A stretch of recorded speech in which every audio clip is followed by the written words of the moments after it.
Respected ladies and gentlemen, I now make a humble request to the Honorable Prime Minister of India, Shri Narendra Modi, to address this august gathering.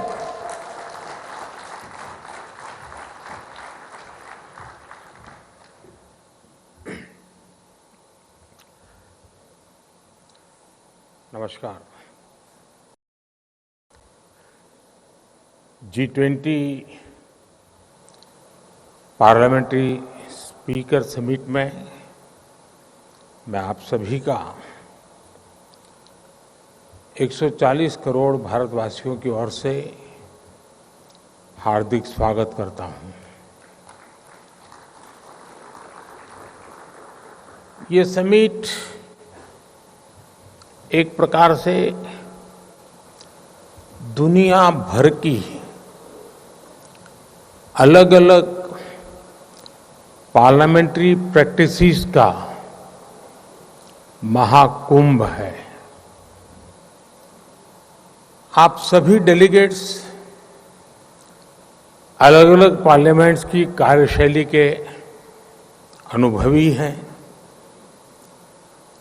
आपका इतने समृद्ध लोकतांत्रिक अनुभवों के साथ भारत आना हम सभी के लिए बहुत सुखद है।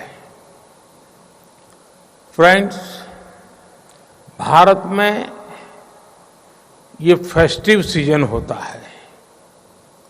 इन दिनों भारत भर में बहुत सारी फेस्टिव एक्टिविटी चलती रहती है, लेकिन G20 ने इस बार फेस्टिव सीजन के उत्साह को पूरे साल भर बनाए रखा है।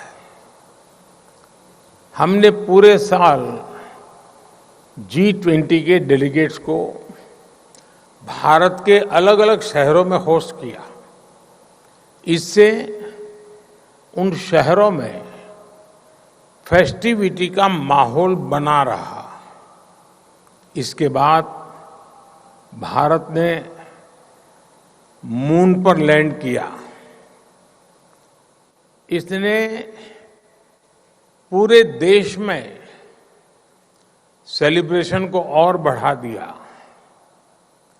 फिर हमने यहां दिल्ली में ही एक सफल G20 समिट को होस्ट किया और अब यहां ये P20 समिट हो रही है। किसी भी देश की सबसे बड़ी ताकत उसके लोग होते हैं, उसके लोगों की इच्छा शक्ति होती है। ये समिट आज लोगों की इस ताकत को भी सेलिब्रेट करने का माध्यम बनी है। साथियों, P20 समिट उस भारत भूमि पर हो रही है जो मदर ऑफ डेमोक्रेसी है, जो दुनिया की सबसे बड़ी डेमोक्रेसी है। दुनिया की विभिन्न पार्लियामेंट्स के प्रतिनिधि के तौर पर आप जानते हैं कि पार्लियामेंट्स डिबेट और डेलिब्रेशंस का महत्वपूर्ण स्थान होती है। हमारे यहां हजारों वर्ष पहले भी डिबेट्स और डेलिब्रेशंस के बहुत ही सटीक उदाहरण है। हमारे करीब 5000 साल से भी पुराने ग्रंथों में, हमारे वेदों में सभाओं और समितियों की बात कही गई है। इनमें एक साथ आकर समाज के हित में सामूहिक निर्णय लिए जाते थे। हमारे सबसे पुराने वेद ऋग्वेद में भी कहा गया है, संगच्छध्वम संवदध्वंसम मनासी जानताम, यानी हम एक साथ चलें, हम एक साथ बोलें और हमारे मन एक हो। हमारे यहां तब भी ग्राम सभाओं में डिबेट के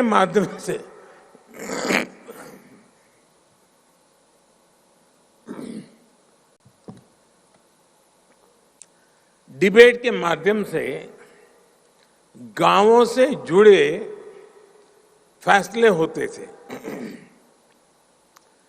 ग्रीक दूत मैगस्थनीज ने भी भारत में जब इस तरह की व्यवस्था को देखा था तो वो हैरान हो गए थे। उन्होंने भारत के विभिन्न राज्यों के इस सिस्टम पर विस्तार से लिखा है। आप ये जानकर भी हैरान रह जाएंगे कि हमारे यहां तमिलनाडु में 9th सेंचुरी का एक शिलालेख है। इसमें विलेज लेजिस्लेटिव्स के रूल्स और कोड्स का उल्लेख है। और आपके लिए ये जानना भी बहुत दिलचस्प होगा कि 1200 साल पुराने उस शिलालेख पर यहां तक लिखा हुआ है कि किस मेंबर को किस कारण से किस परिस्थितियों में डिस्क्वालीफाई किया जा सकता है। ये 1200 साल पहले की बात मैं कर रहा हूं। मैं आपको अनुभव मंटपा के बारे में भी बताना चाहता हूं। मैग्ना कार्टा से भी पहले 12वीं शताब्दी में हमारे यहां अनुभव मंटपा की परंपरा रही है। इसमें भी डिबेट और डिस्कशन को एनकरेज किया जाता था। अनुभव मंटपा में हर वर्ग, हर जाति, हर समुदाय के लोग अपनी बात के लिए वहां आते थे। जगतगुरु बसवेश्वरा की ये देन आज भी भारत को गौरवान्वित करती है। 5000 साल पुराने वेदों से लेकर आज तक की ये यात्रा संसदीय परंपराओं का ये विकास सिर्फ हमारी ही नहीं बल्कि पूरे विश्व की धरोहर है। साथियों, समय के साथ भारत की संसदीय प्रक्रियाओं में निरंतर सुधार हुआ है। ये प्रक्रियाएं और सशक्त हुई है। भारत में हम लोग जनरल इलेक्शंस को सबसे बड़ा पर्व मानते हैं। 1947 में आजादी के मिलने के बाद से अभी तक भारत में 17 जनरल इलेक्शन और 300 से अधिक स्टेट असेंबलीज इलेक्शंस हो चुके हैं। भारत दुनिया का सबसे बड़ा इलेक्शन ही नहीं कराता बल्कि इसमें लोगों का पार्टिसिपेशन भी लगातार बढ़ रहा है। 2019 के जनरल इलेक्शन में देशवासियों ने मेरी पार्टी को लगातार दूसरी बार विजयी बनाया है। 2019 का जनरल इलेक्शन ह्यूमन हिस्ट्री की सबसे बड़ी डेमोक्रेटिक एक्सरसाइज थी। इसमें 60 करोड़ यानी 600 मिलियन से अधिक वोटर्स ने हिस्सा लिया है। आप कल्पना कर सकते हैं, तब भारत में 91 करोड़ यानी 910 मिलियन रजिस्टर्ड वोटर्स थे। ये पूरे यूरोप की कुल पॉपुलेशन से भी अधिक है। भारत के कुल रजिस्टर्ड वोटर्स में उसमें से 70% के आसपास का टर्नआउट ये दिखाता है कि भारत में पार्लियामेंट्री प्रैक्टिसेस पर लोगों को कितना ज्यादा भरोसा है। और इसमें भी एक इम्पोर्टेंट फैक्टर महिलाओं का सबसे अधिक पार्टिसिपेशन रहा। 2019 के इलेक्शन में भारत की महिलाओं ने रिकॉर्ड संख्या में वोट डाला। और साथियों, सिर्फ संख्या में ही नहीं बल्कि पॉलिटिकल रिप्रेजेंटेशन के मामले में भी भारत के चुनाव जैसा उदाहरण आपको दुनिया में नहीं मिलेगा। 2019 के जनरल इलेक्शन में 600 से ज्यादा पॉलिटिकल पार्टीज ने हिस्सा लिया था। इन चुनाव में 1 करोड़ यानी 10 मिलियन से ज्यादा गवर्नमेंट एम्प्लॉयज ने इलेक्शन का काम किया था। चुनाव के लिए देश में 1 मिलियन यानी 10 लाख से ज्यादा पोलिंग स्टेशन बनाए गए थे। साथियों, समय के साथ भारत ने इलेक्शन प्रोसेस को आधुनिक टेक्नोलॉजी से भी जोड़ा है। भारत करीब 25 साल से इलेक्ट्रॉनिक वोटिंग मशीन ईवीएम का इस्तेमाल कर रहा है। ईवीएम के उपयोग से हमारे यहां चुनाव में ट्रांसपेरेंसी और चुनाव प्रक्रिया में एफिशिएंसी दोनों बढ़ी है। भारत में वोटों की गिनती शुरू होने के कुछ ही घंटों में चुनाव परिणाम आ जाते हैं। अब मैं आपको एक और आंकड़ा दे रहा हूं। ये सुनकर भी आप चौंक जाएंगे। आपको पता होगा कि अगले साल भारत में फिर एक बार जनरल इलेक्शन होने जा रहा है। इस इलेक्शन में 100 करोड़ वोटर्स यानी 1 बिलियन लोग वोट डालने जा रहे हैं। मैं P20 समिट में आए आप सभी डेलीगेट्स को अगले वर्ष होने वाले जनरल इलेक्शन को देखने के लिए अग्रिम निमंत्रण देता हूं।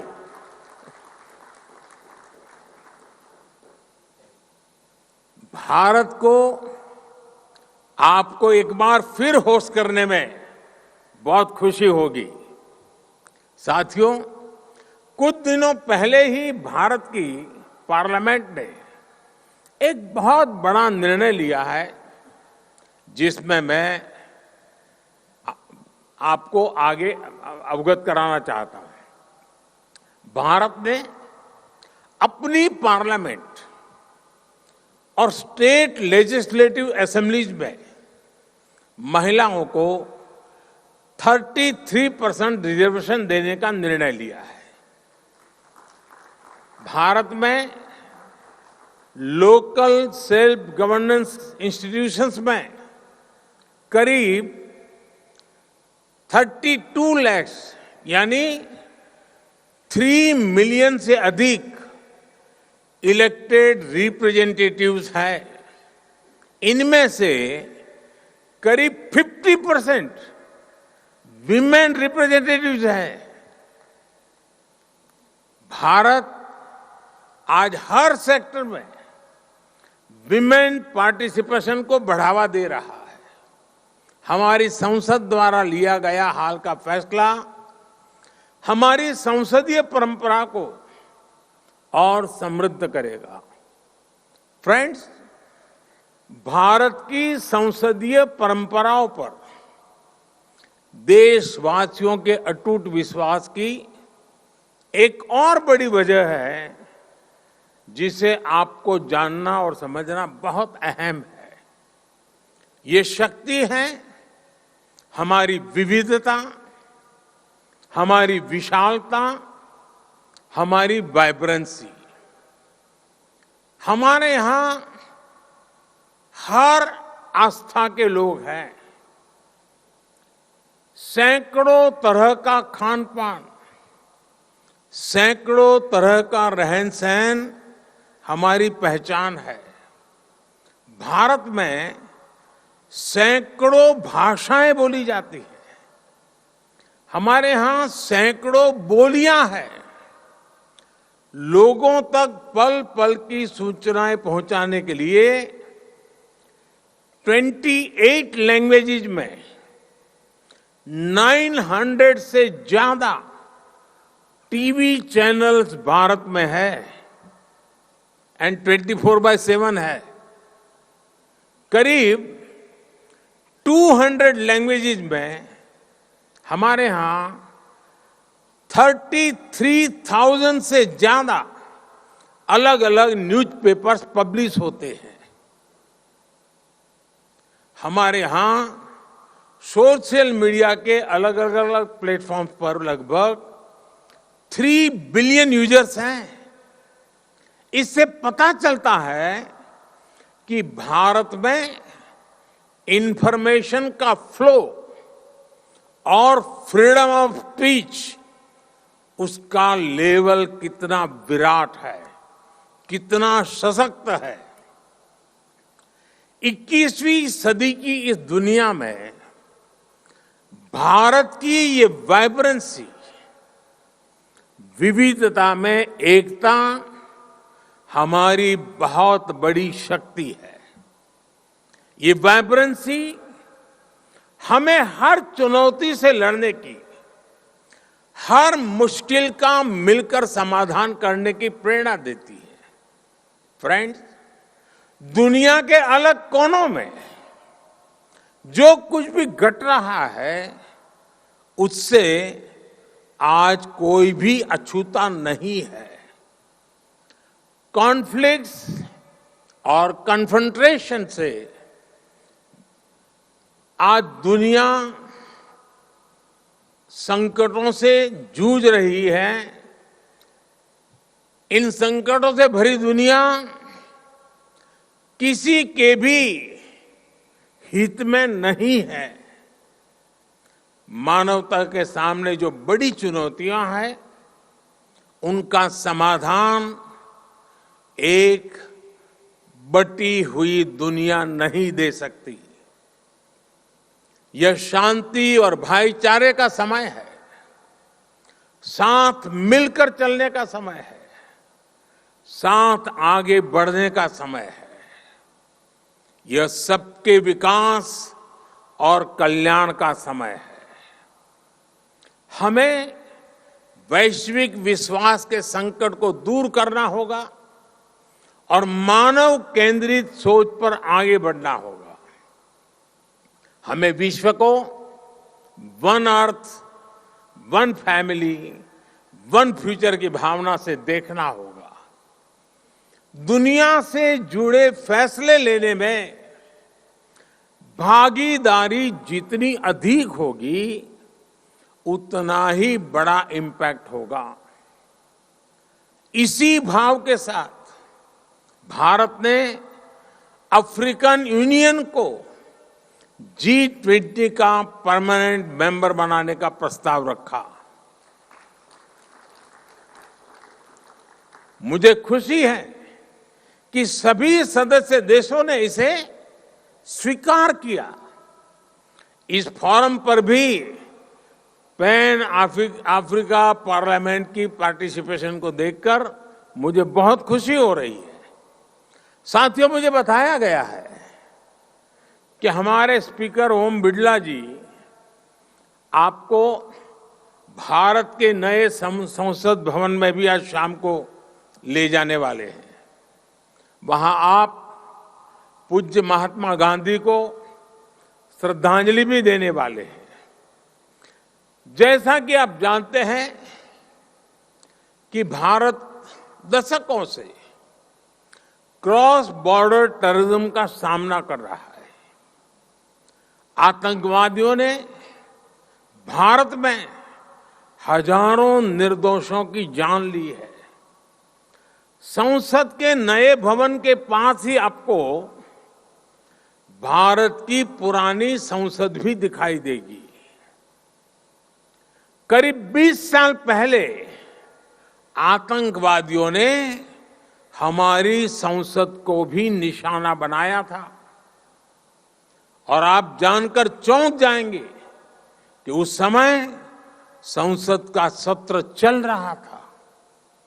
आतंकियों की तैयारी सांसदों को बंधक बनाने की, उन्हें खत्म करने की थी।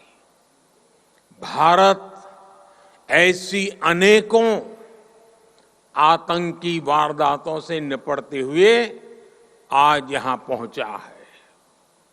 अब दुनिया को भी एहसास हो रहा है कि टेररिज्म दुनिया के लिए कितनी बड़ी चुनौती है। टेररिज्म चाहे कहीं भी होता हो, किसी भी कारण से होता हो, किसी भी रूप में होता है, लेकिन वो मानवता के विरुद्ध होता है। ऐसे में टेररिज्म को लेकर हम सभी को लगातार सख्ती बरतनी ही होगी। हालांकि इसका एक वैश्विक पक्ष और है जिसकी तरफ मैं आपका ध्यान आकर्षित करना चाहता हूं। टेररिज्म की परिभाषा को लेकर आम सहमति ना बन पाना, ये बहुत दुखद है। आज भी यूनाइटेड नेशंस में international convention on combating terrorism consensus का इंतजार कर रहा है। दुनिया के इसी रवैये का फायदा मानवता के दुश्मन उठा रहे हैं। दुनिया भर की पार्लियामेंट्स को, रिप्रेजेंटेटिव्स को ये सोचना होगा कि टेररिज्म के विरुद्ध इस लड़ाई में हम कैसे मिलकर काम कर सके। साथियों, दुनिया की चुनौतियों से निपटने के लिए जन भागीदारी से बेहतर माध्यम नहीं हो सकता। मेरा हमेशा से ही मानना रहा है कि सरकारें बहुमत से बनती है, पर देश सहमति से चलता है। हमारी पार्लियामेंट्स और ये P20 फोरम भी इस भावना को सशक्त कर सकती है। डिबेट और डेलिब्रेशन से इस दुनिया को बेहतर बनाने के हमारे प्रयास जरूर सफल होंगे। मुझे विश्वास है भारत में आपका प्रवास सुखद होगा। मैं एक बार फिर आप सभी को इस समिट की सफलता और भारत में आपकी सुखद यात्रा की शुभकामना देता हूं। बहुत बहुत धन्यवाद।